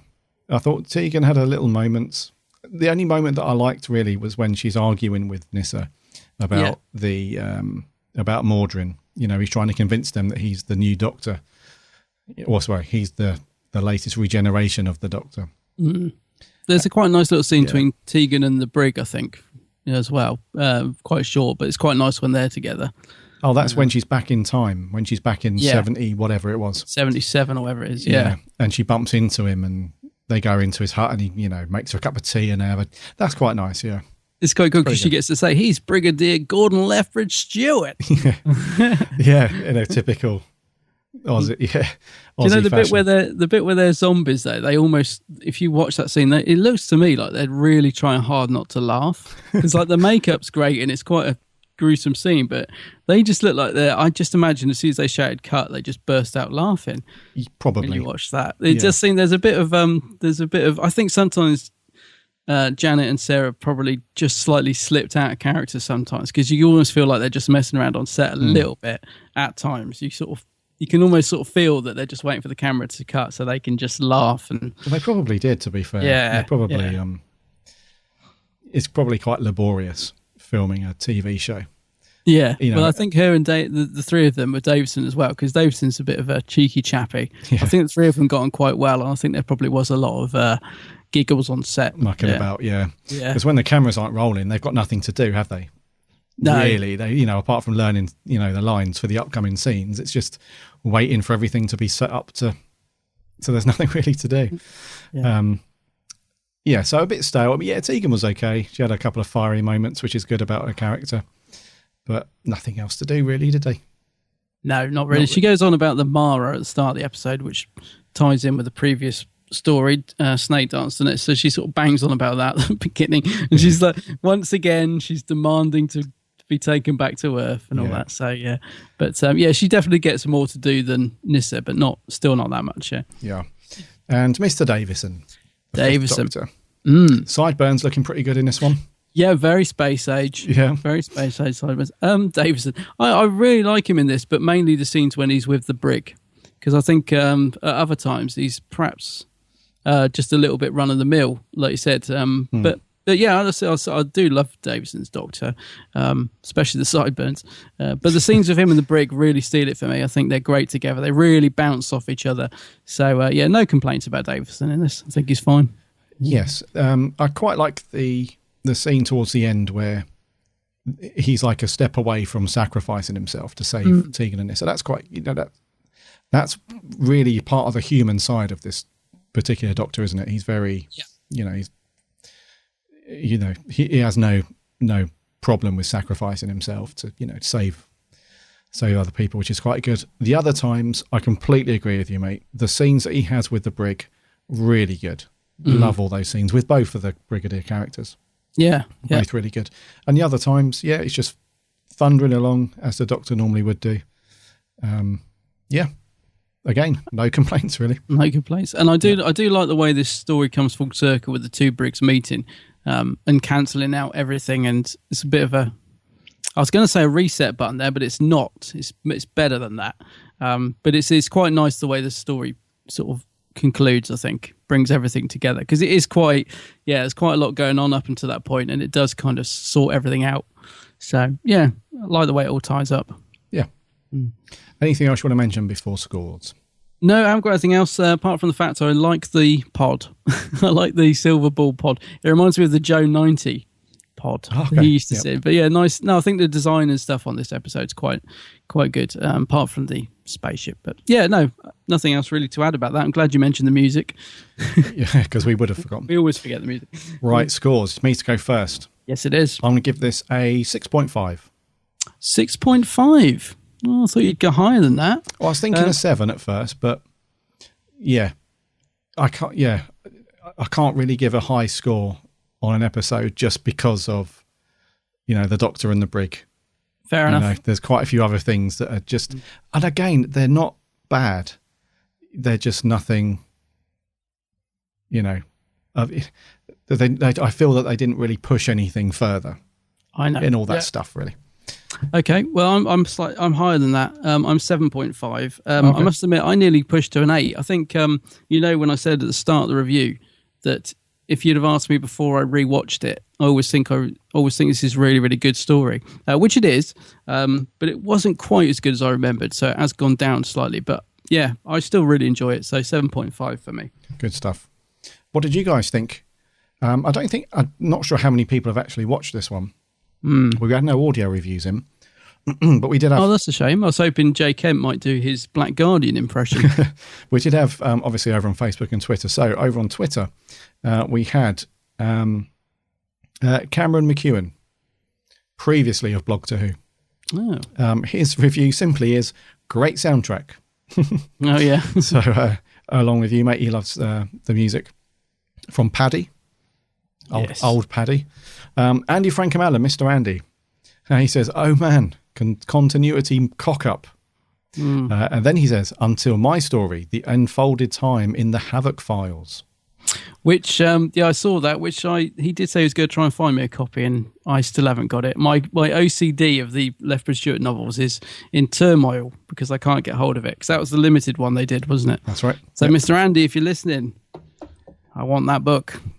Where's me book? Yeah. Come on. Over on Facebook, Danny Brown says, if this story made sense, it would be a solid 9 out of 10. Because it doesn't, I can't rate it that high. The Return of the Black Guardian is great, as is the Return of the Brigadier. I just wish the story was shorter. Too much walking down the same corridors. So he gives it a 6.5. Oh, same as you. Lewis Palmer, it's probably the best story in the Black Guardian trilogy. That's not saying much, though, since the trilogy contains Terminus, but Mordrin Undead is still a relatively enjoyable adventure. The Brigadier is good, although his appearance does mess around with unit continuity. I enjoy the introduction of Turlough. The plot about the companions thinking about the Doctor has regenerated was unnecessary, however.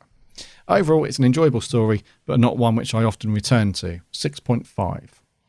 Okay. Ben Smith says, a fantastic story, which was one of the first to really incorporate time travel into the narrative. And who doesn't love to see the brig again? Sammy Satine, with her usual synopsis, says, so, Turlough crashes the Brigadier's car and the Black Guardian decides to take advantage of Turlough by bullying him into agreeing to kill the Doctor. Turlough then follows the Black Guardian's instructions but doesn't really know who he is working for. Mordrin just wants to die, as does his friends. However, they need energy of a Time Lord to die, so they trick the Doctor and put Nyssa and Tegan in danger. However, 2 versions of the Brigadier end up on the ship and manage to save the day just by meeting. It's wonderful to see the Brigadier again. I miss Nicholas Courtney and I wish he was still around to see 12 do his thing. Peter Davison is good. I like Peter. I just find his Doctor a little lacking in authority. Even 11 managed to be stern and defiant, but 5 I never feel goes there really. Nyssa seems okay and Tegan is okay, though for some reason I find hearing her speak annoying. Don't get me wrong, I like an Aussie accent and she does it well, but hers is the only one I've heard that really grates on me, and that's speaking as an Aussie. Yeah. Overall, it was good. 7 out of 10, mainly because it was a joy to see the Brigadier, Sir Alistair Gordon Lethbridge Stewart again. Yeah. It's a good review there. Thank you, Sammy. Lastly, on Facebook, Joseph Howarth says, a very good story in Peter Davison's era. this marks the introduction of Turlough, who is arguably one of my favourite companions, and perhaps the better companion for the Fifth Doctor, in my opinion. The Brigadier returning once again, providing some great moments, as well as the Mordrin, while he does quite have has a few naff lines. He's a malevolent, but sympathetic villain. The only problem I have with this story is the Black Guardian. While he just isn't terrible, he is rather loud and bellows whatever he says at the top of his lungs, and has very questionably fashion wear. Other than that, it's a pretty good story. 8 out of 10. That wraps up Facebook. Did you have anything over on the Geeks Handbag page? No, I didn't have anything this week. Nothing on Geeks this week about this one. It could be because it's in the box set. Like you said, maybe there are a few people out there that haven't seen it. Although our scores aren't that high, I think you'd agree with me that it is one to watch. I think it is an interesting story. So even though we haven't gone into the 8s or 9s with it, if you haven't watched this story, it is worth a watch, definitely. It's got some really good stuff in there. It is worth a watch, especially if you like your Doctor Who that has the timey-wimey thing going on. Quite well. Yeah, if you like the time travel side of Doctor Who, this is definitely one to watch. Absolutely. Maybe I should have gone with my gut feeling and just given it a 7. I'm not sure, but it's definitely, it's around that. I mean, if we take all the scores as an average, it's probably a 7. Yeah. So it's definitely one to watch, but possibly not people pick it up because it is part of that Black Guardian box set. However, it is quite cheap online. I remember when I picked it up, or even, over a year ago, it wasn't even 15 quid. I'm sure it was a tenner, and it hasn't moved in price. So you can still get it for a tenner, which is good value for 3 classic episodes. Yeah, definitely. Yeah, so, it's well worth a watch. I still really enjoy it. I think perhaps you have to be in the mood for it, but it's a good one, I think. Yes. Yeah. Right, buddy. Next week, we're going back to Modern Who. What are we doing next week? Next week, Gary, don't finish eating your sandwich, don't go to the loo, and don't blink, because we're reviewing Blink. Oh, fantastic. Blink, 10th Doctor, wow. Yes, we're back to the 10th Doctor era. And one that we used to get a lot of requests to do.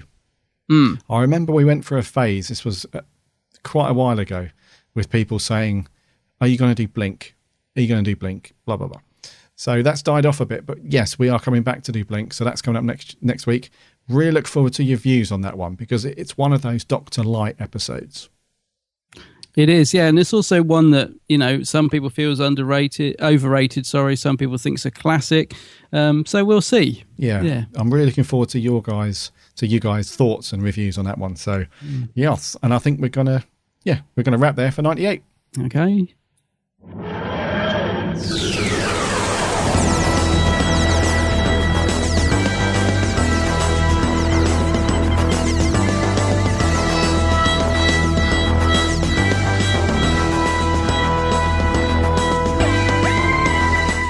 Thank you for joining us for episode 97. We got some really, make sure you get online actually to vote for the TV Choice Awards. While I remember, because that closes today. I'm not sure what time it closes. I'm assuming it's later on this evening, whatever time it might be. But make sure you get on there and get your vote in for Mr. Capaldi. Yes. Because that would be a good little one to pick up, because the Best Actor Award is quite a good, and he's a good ambassador for the show as well. It would be a good thing. Let's hope they show a good clip this time, because what was it we were watching recently where he was up for an award and it was like for Best Actor again, I think, and they played some absolutely dreadful clip that he was hardly in. I was thinking, because we were saying, why didn't they show like one of the Zygon speech or something good, and they showed something really rubbish, didn't they? That's right, yeah. We were like, who picked that clip? Yeah, we were all hoping that they were going to pick that speech that he did in the Zygon inversion? That's it, to showcase his brilliance, and they go and show something that he's hardly in. Yeah, it was some random clip, probably with Clara, yeah. Yeah, it was, yeah. Yeah, so make sure you get online and get your vote in. Absolutely. Give us your views and thoughts on the Titan range. Did you say that the one that we didn't really look upon favourably is out later this year? The one we weren't that impressed with is out in August. In August, that's right, yes. So I assume, I don't know, are we going to get any blind bag unopenings on the Geeks Handbag? Oh, I'll still get some, just so we can. Yeah, I'll still get a couple. Okay. But yeah, I think it's the end of August, so you won't be getting that for a while. No. The next video that's up is the Phantom event, which is all done, edited, ready to go.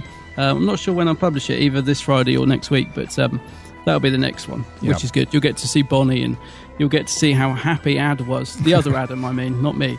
The other Adam, the ultimate He Whovian. was so happy to meet Bonnie, and you'll get to see that, because I filmed it all. Good stuff. So, yeah. And also, congrats again to David Tennant and the Mothball for their doctorates. Yeah. Which is good.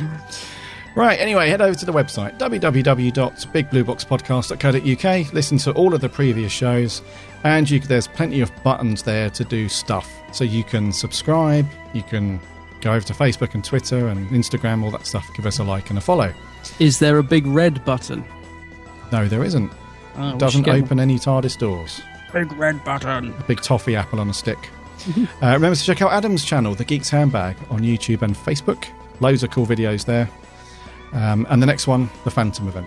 Yes. Good stuff. Right, until next week, my name's Gary. My name's Adam. And remember, Elonzi.